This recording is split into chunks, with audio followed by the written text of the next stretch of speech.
Sementara Suhendar yang melihat pancaran mata Waskito segera menyadari bahwa anak muda itu sangat mendendamnya. Segera senjata tombak pendek yang sejak tadi sudah digunakan untuk melawan Galuh itu digerakkan untuk menyerang Waskito. Bagus, kau muncul lagi Waskito. Jikalau ajianku tempo hari belum membuatmu mampus, maka hari ini aku akan pastikan sebagai hari kematianmu. Jagat Risang Channel dengan bangga mempersembahkan Sempalan Api di Bukit Menoreh, serial Jalan Darah dengan judul Belenggu Masa Lalu.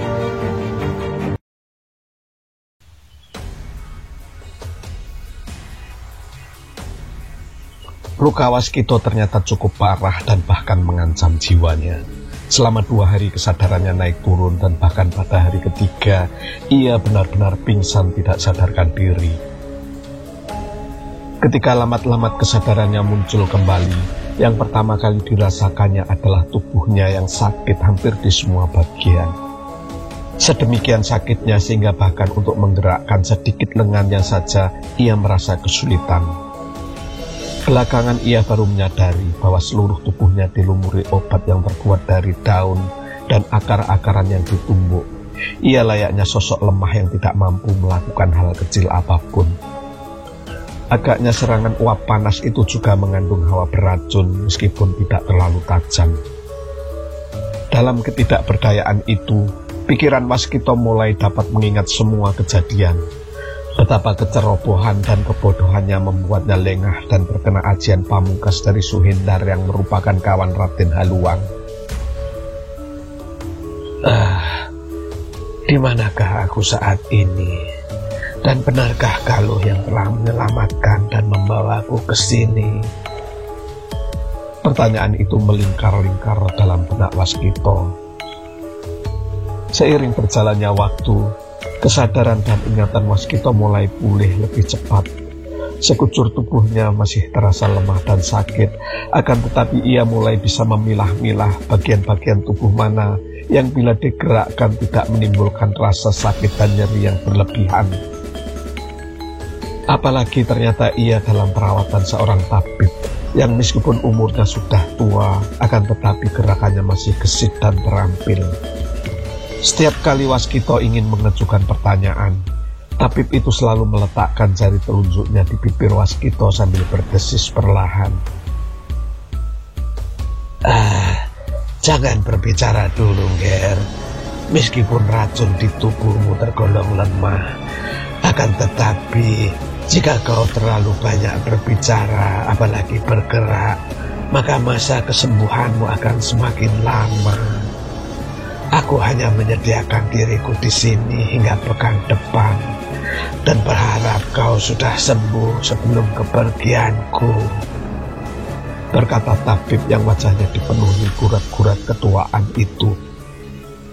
Selama masa itu Waskito tidak melihat kehadiran atau kelebat sosok Galuh Kusumawardhani yang telah membawanya ke tempat ini. Genap sepekan keadaan Waskito sudah membaik. Ia sudah tidak berlumuran obat tumbuk lagi dan bahkan sudah mulai bisa duduk. Ia juga sudah mulai berbicara lancar dengan tabib yang merawatnya, yang ternyata bernama Kiai Wiseso. Dari Kiai Wiseso inilah Waskito muda memperoleh kabar mengejutkan betapa ternyata Ki Bayu Gumelar sudah tewas. Menurut Galuh, ayahnya terluka parah akibat serangan ajian pamungkas yang terlontar dari sorot mata Kiai Pesantenan yang juga kakak seperguruannya. Aku tidak sempat menolongnya karena ia keburu mengembuskan nafas terakhirnya. Hanya saja saat aku periksa, ada pengaruh racun yang sangat kuat yang menjadi penyebab meninggalnya ayah Galuh itu. Tetapi semuanya sudah terlambat. Waskito terkejut mendengar keterangan itu.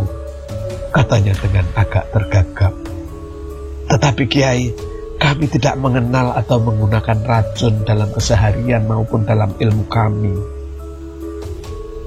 Kiai Wiseso menganggukkan kepalanya. Memang racun itu masuk melalui jalan lain, Ger. Dan agaknya itulah yang membuat Angger Galuh war ingutan dan diliputi rasa amarah. Ia merasa berdosa besar kepadamu, kepada kakak seperguruanmu, dan terutama sekali kepada gurumu.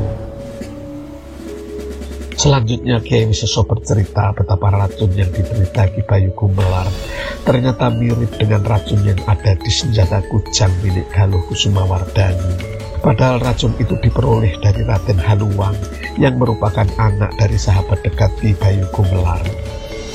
Besar kecurigaan Galuh bahwa ayahnya itu meninggal akibat racun yang ditebar oleh Raden Haluang.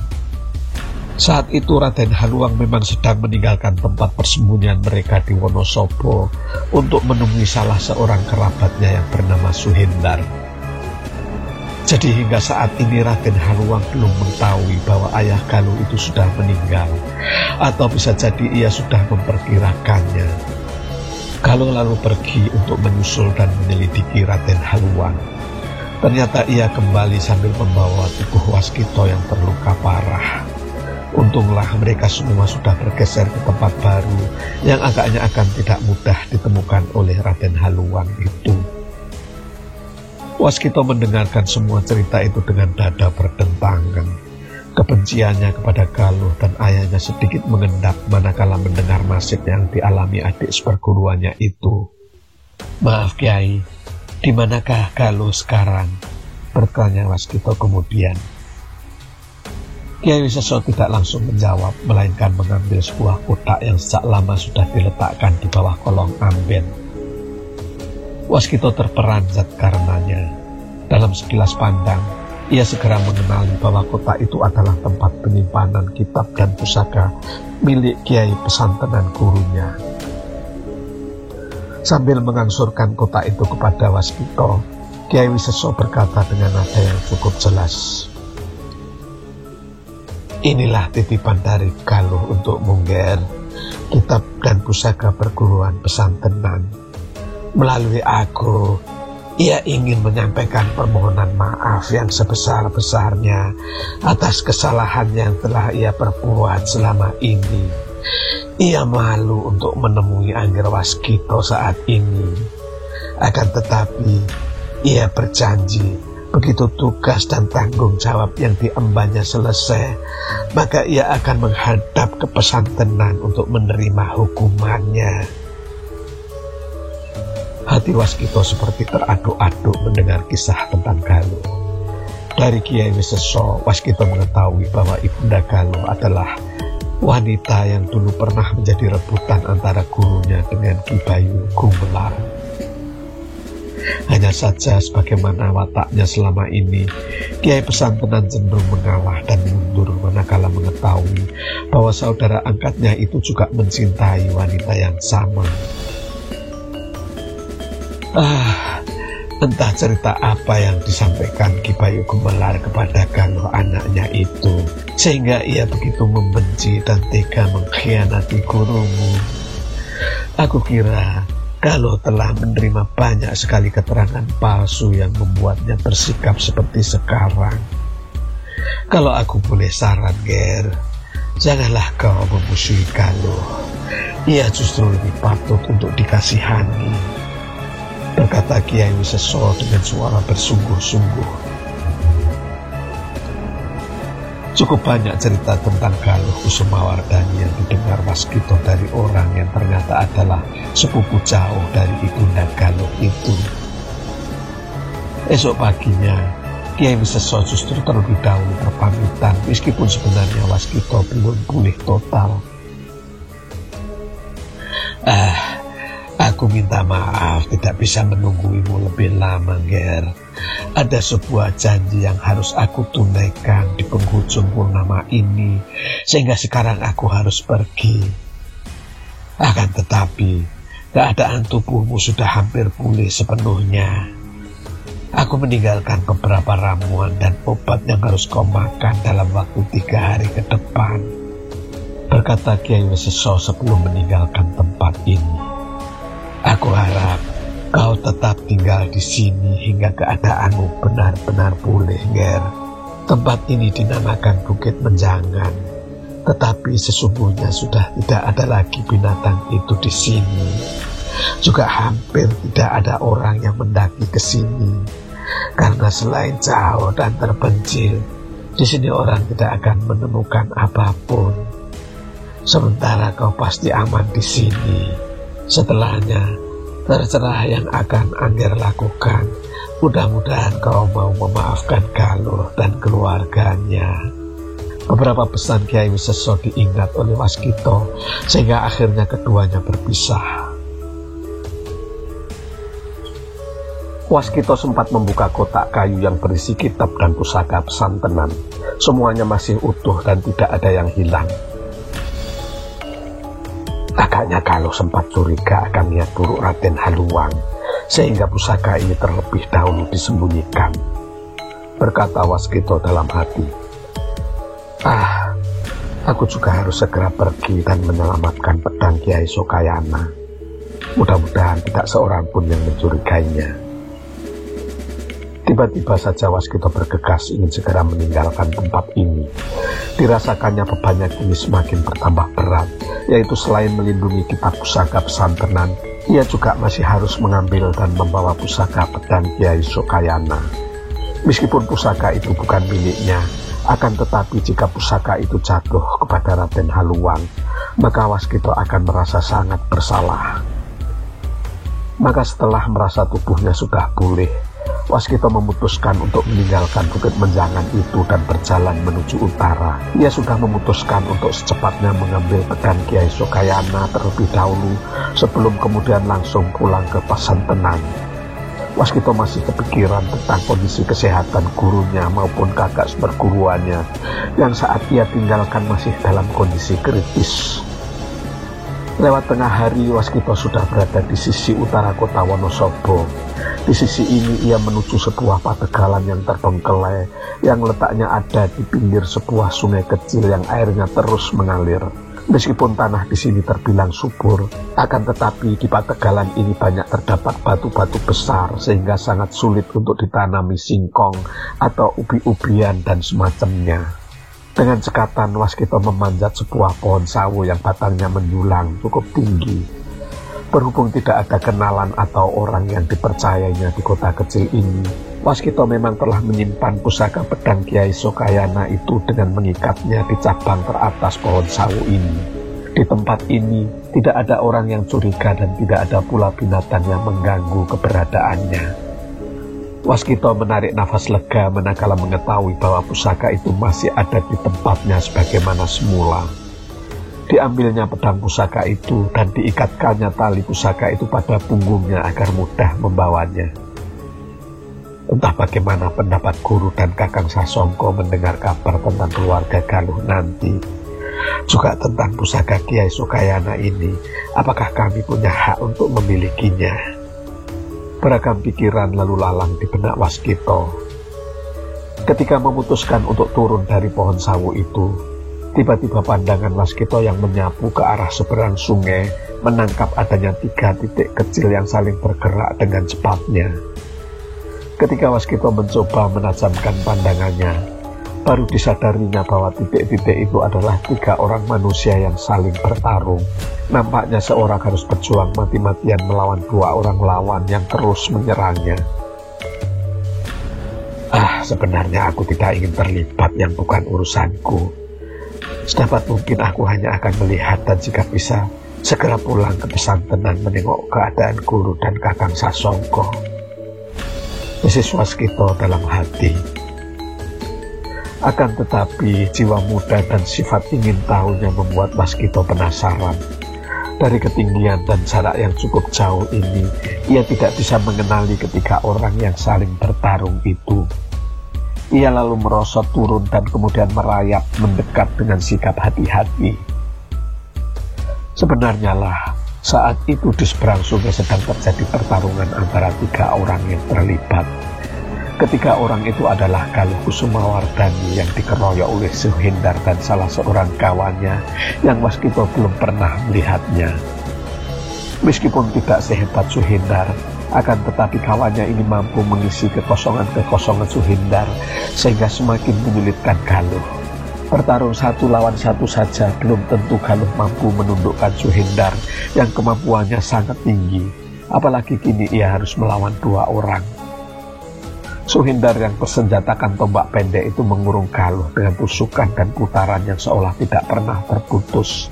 Sementara kawannya sesekali mengayunkan golok berukuran besar, memangkas dan memotong gerakan Galuh yang juga telah menggenggam sebuah pedang. Maka sebenarnya saat itu Galuh sedang terdesak hebat. Serahkan kitab pesantenan itu, maka kau akan hidup, Cahayu. Terdengar suara Suhindar di antara derasnya serangan yang ia lancarkan. Akan tetapi Galuh tidak menjawab atau mengeluarkan sepatah kata pun. Ia memutuskan untuk terus berjuang dan jika mungkin lepas serta membalas serangan-serangan yang terus melandanya.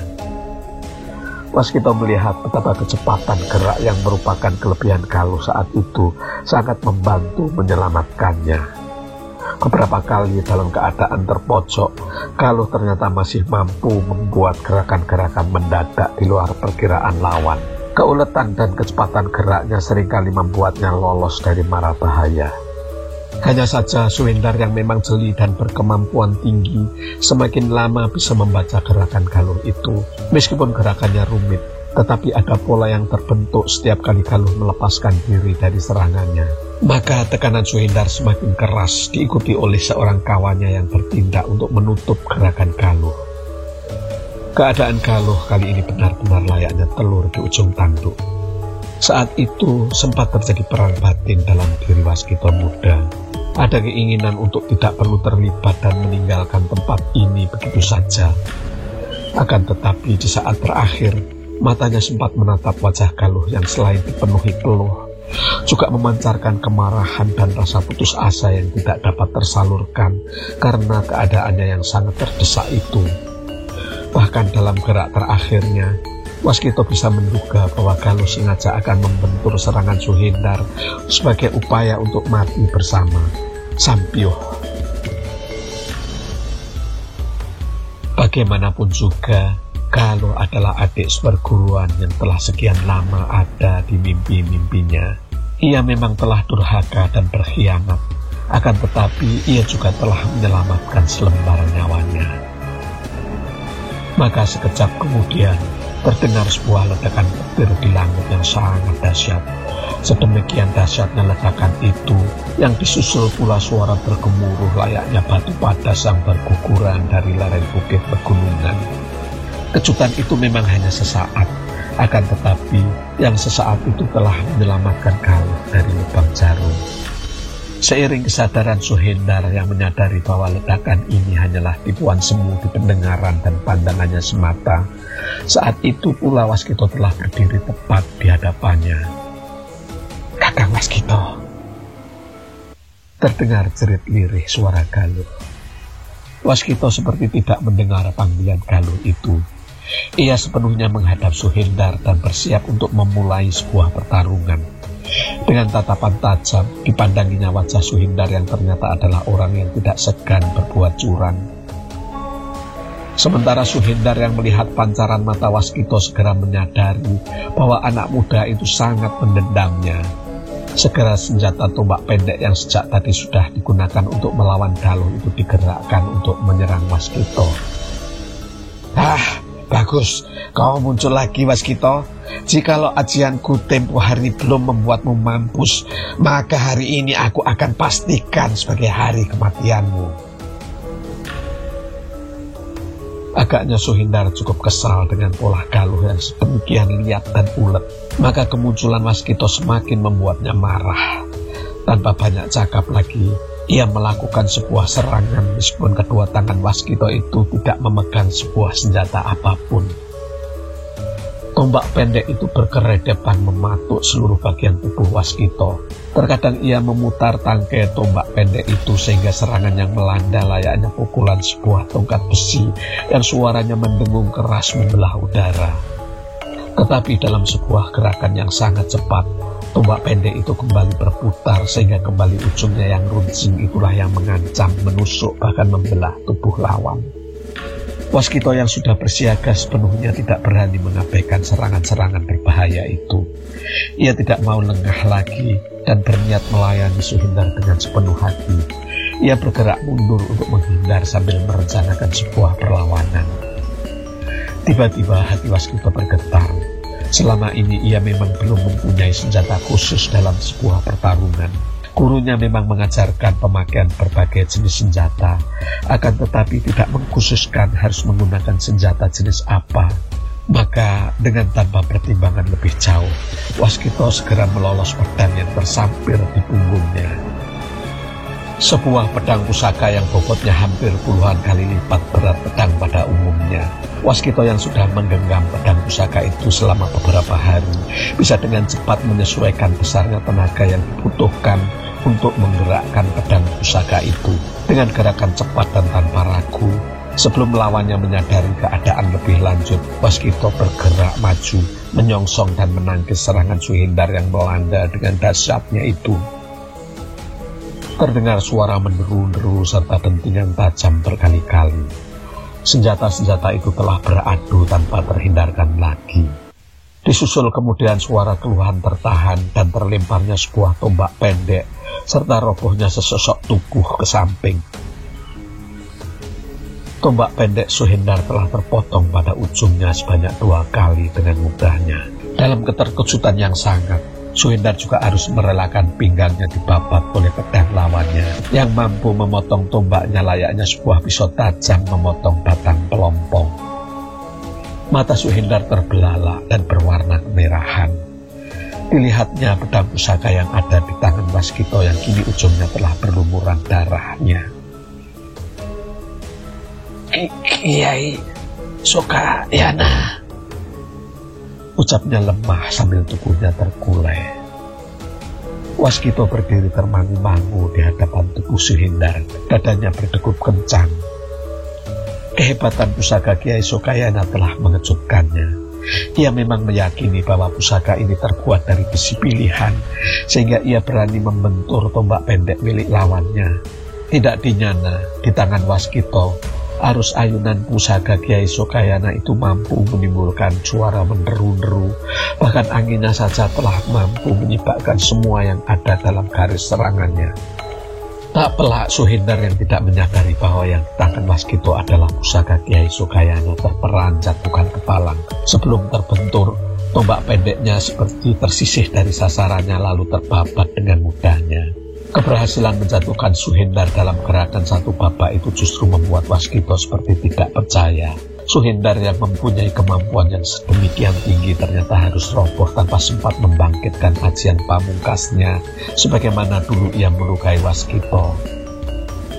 Melihat Suhindar sudah terkulai tidak berdaya, Waskito tidak langsung mendekatinya.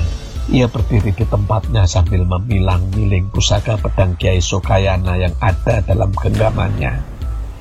Wah, sebuah pusaka yang gekirisi, desis Waskito dalam hati. Saat itulah Waskito kembali lengah dan melakukan kesalahan yang hampir sama dengan sebelumnya. Tanpa diduga oleh siapapun, sesosok bayangan meluncur cepat sambil mengayunkan kedua tangannya ke arah punggung Waskito. Sosok bayangan itu muncul dari balik pohon angsono di belakang Waskito. Gerakan orang itu sangat gesit, pukulannya juga mengandung hawa panas yang mengerikan. Galuh yang baru saja mengakhiri perlawanan kawan Suhindar tidak sempat berbuat apapun selain berteriak dengan hati tercekat. "Awas Kakang!" Akan tetapi terlambat. Pukulan gelap itu dengan telak menghantam punggung Waskito yang kemudian terjerembab dan roboh ke tanah layaknya batang pisang yang ditebang. Pedang pusaka Kiai Sokayana terlempar dari tangannya. Sosok bayangan yang melakukan serangan gelap itu bergerak sangat cepat.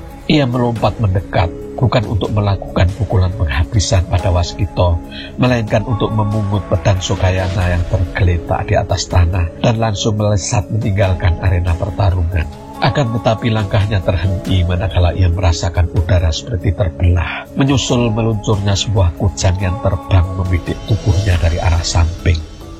Ia berusaha memiringkan tubuhnya sambil merendah untuk menghindari serangan itu. Hanya saja gerakan orang itu agak terlambat. Kujang beracun yang dilontarkan Galuh dengan telak mengenainya dan bahkan menancap di lengan kanan bagian atas sedikit di bawah pundak cukup dalam. Tubuhnya terdorong ke samping dan bahkan kemudian terguling-guling roboh di atas tanah. Kembali pedang Kyai Sokayana terlepas dari tangan pemegang terakhir ini. Di saat yang sama, Galuh merasakan suara desingan layaknya udara terbelah seiring melesatnya dua buah pisau terbang mengincar tubuhnya. Dengan gerakan gesit, Galuh segera mengekoskan tubuhnya ke samping kiri untuk menghindar dan bersiap untuk menerima serangan berikutnya. Dua buah pisau terbang itu melintas hanya berjarak beberapa jari dari dadanya. Dalam keadaan Galuh masih sempat melihat arah sumber serangan pisau-pisau terbang tadi, maka ia bersiap sepenuhnya untuk menghindar ataupun melakukan serangan balik. Akan tetapi, untuk beberapa saat tidak terlihat gerakan apapun dari arah yang merupakan sumber serangan pisau terbang tadi. Galuh bahkan tidak melihat gerakan-gerakan yang menandakan adanya orang di balik semak belukar. Dengan penuh kewaspadaan, Galuh mengedarkan pandangan ke sekitarnya. Hatinya tiba-tiba saja berguncang manakala mengetahui bahwa pedang pusaka Kyai Sokayana yang tadi tergeletak di atas tanah telah lenyap tak berbekas. Sementara orang yang terkena lemparan kujang beracun miliknya itu masih roboh pingsan di tempatnya. Wajah Galuh berubah menjadi pucat basi. Usahanya untuk membalas dendam kepada Raden Haluang yang diyakini telah meracuni ayahnya tidak berhasil karena sosok Ningrat itu sulit diketahui keberadaannya. Ia justru bentrok dan bertarung dengan Suhindar yang merupakan kawan dekat Raden Haluang. Akan tetapi sebenarnya ia tidak mempunyai kaitan apa-apa dengan orang ini. Galuh melangkah mendekat. Ia tidak mengenali orang yang terkena lemparan kujang beracun miliknya itu. Ia juga tidak mengenali orang yang secara gelap telah menyerangnya dengan pisau-pisau terbang. Hanya saja ia menduga bahwa orang-orang ini pasti ada kaitannya dengan Raden Haluang. Jika lenyapnya pusaka Kyai Sokayana ada hubungannya atau bahkan jatuh ke kaki tangan Raden Haluang, maka tidak terbayangkan betapa kegemparan akan melanda kawasan ini. Galuh bergegas hendak mengayunkan kakinya untuk memeriksa keadaan sekitarnya. Akan tetapi, langkahnya tertahan manakala melihat tubuh Waskita yang jatuh tertelungkup tanpa daya. Perasaan Galuh bergetar, rasa bersalah, rasa berdosa yang sedemikian menggumpal itu kembali memenuhi hati nuraninya. Ia membatalkan niatnya untuk memeriksa keadaan, melainkan melangkah cepat dan memeriksa keadaan kakak seperguruannya itu. Kau selalu ceroboh, Kakang, bisik Galuh dengan nada prihatin. Luka Waskita cukup parah, bahkan lebih parah dari sebelumnya. Dengan perasaan maskul, Galuh membopong tubuh Waskita dan melesat menuju ke arah barat laut. Ia melupakan hasratnya untuk mengejar Raden Haluang. Ia juga terpaksa menunda pencarian pusaka Kyai Sokayana yang kini tidak diketahui imbannya. Untuk kedua kalinya, Waskita diselamatkan oleh gadis yang entah masih layak untuk tetap dicintainya ataukah mungkin sudah selayaknya dibenci. Sore bergerak sedemikian cepat, bahkan malam seperti tidak sabar untuk menebarkan kegelapan. Galuh tidak berhenti bergerak dan tubuhnya terus melaju mendaki. Tujuannya pasti, yaitu dataran tinggi Dieng.